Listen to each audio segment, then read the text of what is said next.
All right, you're with us here on Power Lunch. We are taking a look at the CAG report on coal allocation coming through. The report has been tabled and some details are on your screen right now. The total loss estimated to the Exchequer has been pegged by the CAG at about 1.86 lakh crores. And I think we're getting more details. Allocation of 142 blocks according to the CAG has not been transparent. Private companies benefited from delays in bidding, and I think this is more sort of coming in. Remember, 3 reports are to be tabled in the Parliament. This is, I think, the first of the reports. Now, of course, the coal allocation, which is a report on coal allocation, which has been tabled, and the report, of course, coming in from the CAG. The second, of course, is with regards to UMPPs, ultra mega power projects.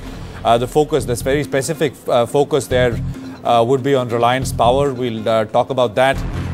So, still a few more to go, but this is the first which is coming through.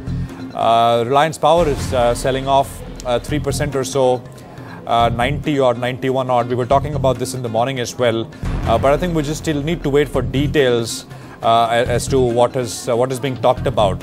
The coal report, the coal allocation, the coal block allocation report also has a specific mention to Reliance Power. At least the draft had a specific mention to Reliance Power. And I think we'll watch out for what the final report, which has been tabled in the Parliament, talks about as well. So, that specific portion is going to be important from a Reliance Power perspective. Reliance Infrastructure is coming off. Of course, that's a large shareholder in Reliance Power. So, pass through hit or benefit to that particular company as well. My colleague Arijit Banerjee is joining in from the Delhi studio. Arijit, good afternoon. What else are you picking up? Still waiting for, I think, more finer points. Yes, Prashant, more finer points coming in. Just to add to what you were saying, it seems that not only Reliance Power but Tata Power, JSPL, some of the companies which have been named as beneficiaries actually for coal block allocation. Remember, these coal blocks were allocated for specific purposes. In most cases, for either for generating power or for other steel plants. So there were specific purposes for it. The coal ministry had defended it, saying that these actually were coal blocks which were given for specific purposes. So when the CAG is calculating the loss figure, it is not actually a loss. It is more of a loss which is happening because the revenue is not coming to the government. And what the coal ministry is also saying, basically, as a reply to the CAG report, is also the fact that because Coal India was unable to meet the needs of these companies, therefore these coal blocks were being allocated. However, they have also indicated that all those companies which have not been able to use those coal blocks, there could be deallocation of coal blocks for those companies.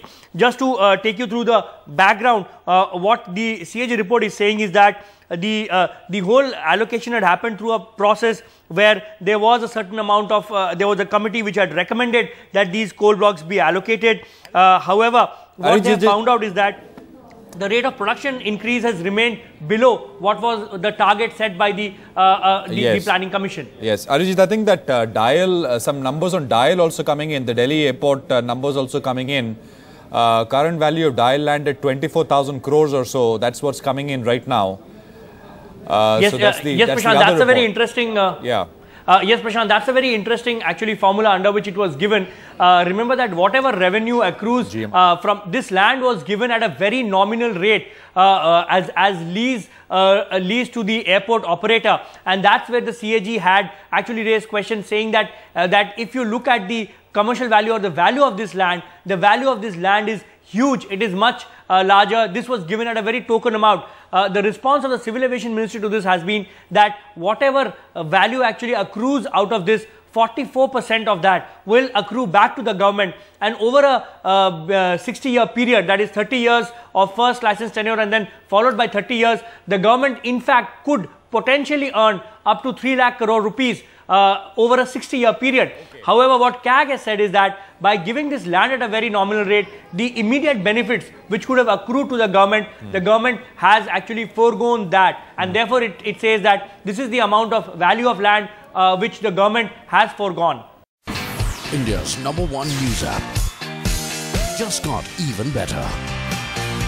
Download NDTV's new app. Fully optimized for retina display. Full screen view. Faster response time. And Sudoku. NDTV's new iPad app. Download now.